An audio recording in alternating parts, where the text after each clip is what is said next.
Hi everyone, basically I'll show what I'm doing.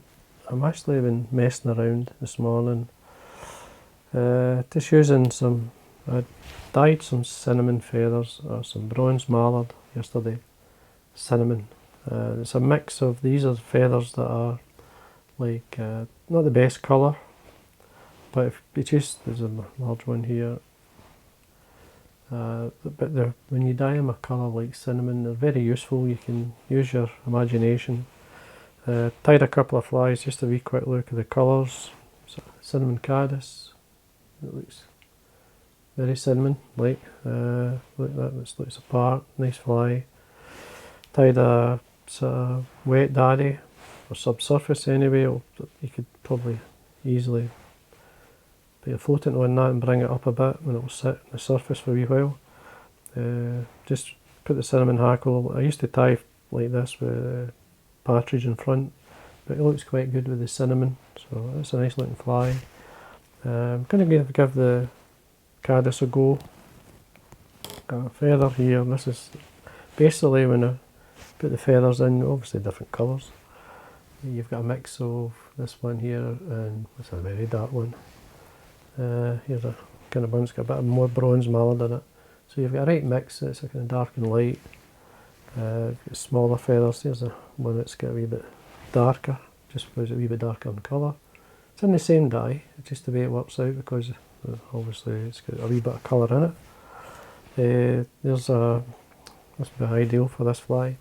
This is like a blood, as they call it. It's just a feather that's not been fully formed. It's still obviously growing, and it's, you can see the reason why it was in the pack. I usually separate the feathers, because when you buy a pack of bronze mallard, you're going to have a mix of different feathers. Some are really good, some not so good. So it's always worthwhile dyeing them, and there's lots of colours you can dye them. So I'm going to give the caddis fly a go. I'm tying it on a size 10. The cinnamon caddis is a big fly, especially on the lochs, and you get them on the river as well, but I see them mainly on the lochs at times. Now, hook choice is up to yourself. This is a full and mill. It's an all-purpose medium, size 10. Thread here I'm using the rusty brown and 8/0 from uni. Now I'm going to just give it a quick tie. As I say, it's just a bit of fun. So we've got a rib on it. Oops, you bite too well. This is a small oval gold tinsel. Oh, sorry, not oval, flat tinsel. Could use an oval. To take it down. Now I've been experimenting a bit with the full and mill dubbins. This one here, I love the colour of this one. I'll show you. It's from the Voodoo. It's a streamer dub or dubbin. It's called Gingerbread, but I like the colour. It's got a wee bit of brown flash in it and blended through it, so it suits the colour. It's a kind of cinnamon mix. Good name, Gingerbread. So it's quite a like long fibre. I'm going to put it on reasonably light, so that I'm going to put it on too tight, so that if you'd put a floatant on this, it'll soak it up and it'll lift. And I'm just making a nice shape. That's fine. So 2/3 of the way up, leave room for your hackle and your wing. You bring my rib up through. Now you can leave the rib out, it's up to yourself. Because it's on quite loose, it'll sit into it, and then catch this on. Nice and tight. Now because it's tinsel, I can bend and break it off. I'm just going to put a wee bit of velcro to lift out some of the dubbin and some of the flash. Going to roll it back. Just going to make sure they're secure. Then I'm going to put legs on it. I'm going to put some pre-knotted pheasant tail legs. These are natural. Now caddis, especially these large caddis, I mean the legs are really long. You'd be surprised how long the legs are. So I'm bringing out half a dozen. Just bring them straight out from the stem. They should line up the ends for you. You tie these on 3 either side of the body. So I'm just going to come underneath to help just using the shank to help me do that.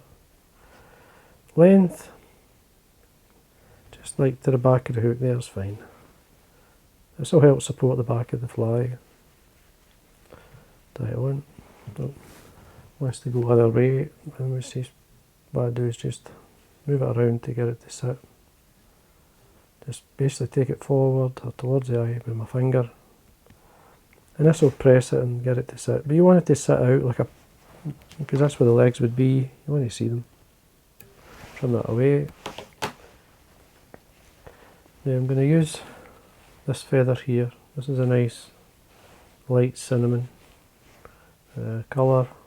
It's a bit of a curl in it, so what I'm going to do is just press it with my nail, the stem, just to straighten it out a wee bit. All the way up. You see how that's lifted it out a bit better. So I'm going to take away what I don't need. And then what I'm going to do is just moisten it, just to bring it together. So your finger and thumb, you can see it just holds it together, so it allows you to tie it on. And it makes it's a lovely shape. The length of the wing, obviously it's a large caddis, you want it long, so you're looking at least at the body length, just to give you a measure, maybe twice the body length, say for instance. So what I'm going to do from the top here is come over and hold it, so it's, and then just come round with a couple of pinching loops, 2 or 3 turns, just to see how it's going to sit. Now, if you're not happy, and to be honest with you I'm not, so I'm going to go back. It's just come round a wee bit too far, so it's quite easy to go back, so pull it in a wee bit tighter. Then hold it again. If you're not happy with the way it's sitting, just go back 2 or 3 turns.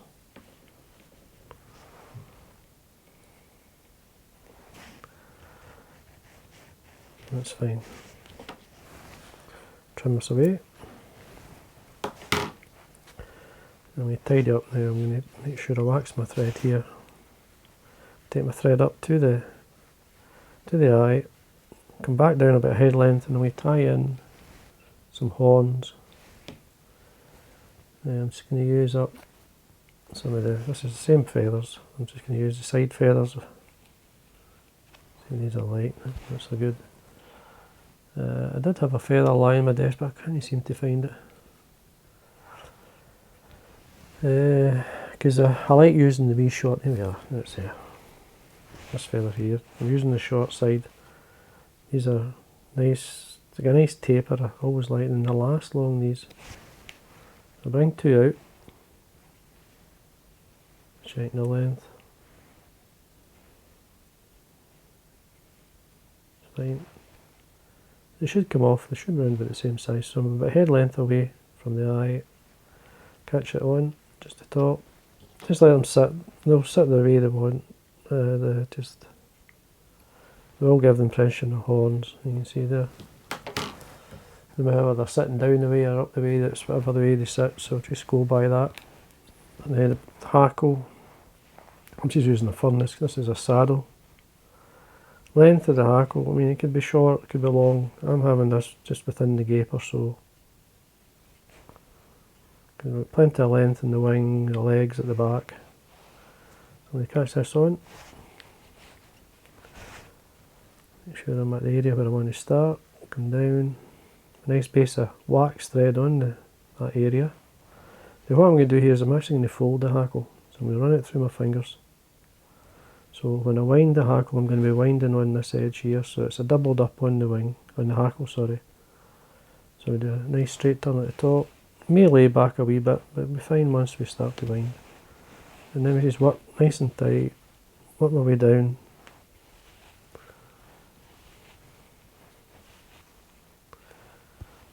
That's fine. So I'm going to lift my horns here. I'm just going to catch it in front. A couple of turns. Make sure it's secure. Trim this away. Missed a bit of the feather. And then, just to ignore things at this point, just going to tidy this area up. Make sure there's nothing going forward. Now, what I'm going to do is I'm just put a bit of varnish on my thread. just a light coat of varnish, down about a centimetre, maybe 2, and then wet finish. Just make sure everything's out of the way. This will make a nice wet finish, strong as well. As I say, I'm just fiddling around with the colours, see what it's like. And there we are, folks. That's the fly finished. Basically bring out some of the legs. The legs will support the fly at the back, as you can see. Give it a wee bit of movement. The wings just to give impression, obviously. But it's a nice mark. It's got a lovely colour, that. So it is. So there we are. Just quick fly tied using the cinnamon mallard I dyed yesterday, or the bronze mallard feathers. As I say, there's other flies you can mess around with, just like the daddy. It's a kind of wet fly. Whenever you start dyeing and working with materials, you get ideas, and that's why I enjoy doing it. I don't do it a lot, but when I've got a good feather, and I hate throwing away things, there's lots of wee feathers here you could go for. I mean, look at this big feather here. I mean, I'm sure you could come up with something with this. It's a nice long fibre. That there could be mixed into a salmon fly or something, a sea trout fly, or even, which I was thinking as well, when I tie a few, well, especially this colour, shrimp patterns for the salt water, and that'd be a great shrimpy colour as well. This cinnamon colour always works. So anyway, there we are. So anyway, I hope you enjoyed that, and again, thanks for watching.